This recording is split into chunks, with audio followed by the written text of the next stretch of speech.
Nous allons vous présenter un chantier de réaménagement de salle de bain, la suppression d'une baignoire pour la mise en place d'un bac de douche afin de réadapter la salle de bain pour une personne en situation de handicap. Vous allez découvrir le déplacement d'un sèche-serviette dans le cadre de ce réaménagement. Ici, Nicolas démonte le T de réglage du sèche-serviette afin de finir de vidanger l'installation et démonter le sèche-serviette pour pouvoir déplacer ce dernier. Préalablement à cette opération, le technicien a vidangé l'installation depuis la chaudière, mais un peu d'eau circule toujours dans les circuits. Il resserre le robinet thermostatique qui permet de choisir le débit d'eau du radiateur afin d'en augmenter ou diminuer la température, de sorte à ne pas avoir d'eau qui s'échapperait de ce côté du circuit lorsqu'il va enlever le sèche-serviette. Il enlève le sèche-serviette de ses supports muraux et le stocke en dehors de la salle d'eau pour éviter qu'il s'abîme. Il raccorde un flexible sur le T de réglage permettant de finir de vidanger le circuit d'eau. Nicolas finit de vidanger l'installation dans un seau.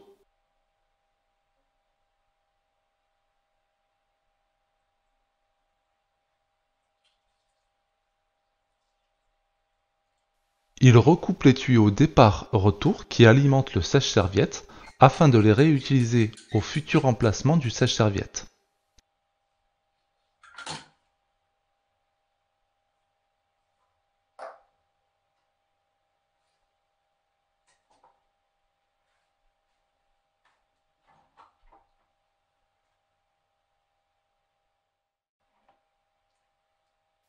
Il prépare ces nouveaux tuyaux qui permettront d'alimenter le sèche-serviette.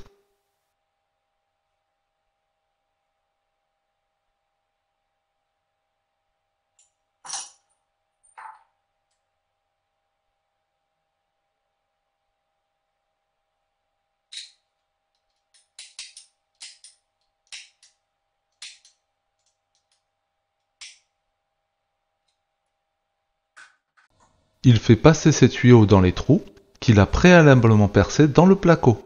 Préalablement à cette opération, il a pris ses mesures sur le sèche-serviette afin de percer au bon endroit.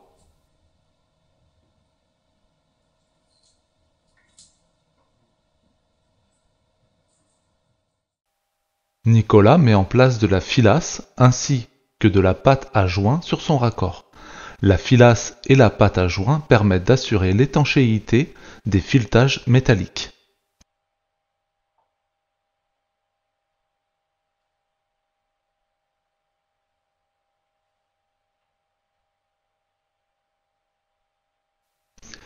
Il met en place la nouvelle tête thermostatique du sèche-serviette et la serre à l'aide de deux pinces multiprises.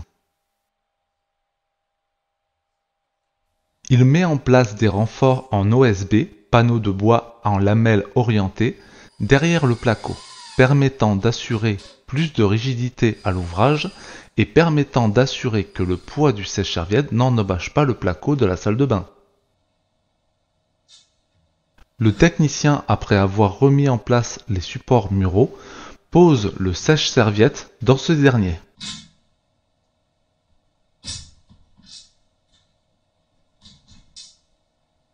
Ici, Nicolas raccorde le nouveau T de réglage au sèche-serviette. Voici le résultat final de la salle de bain.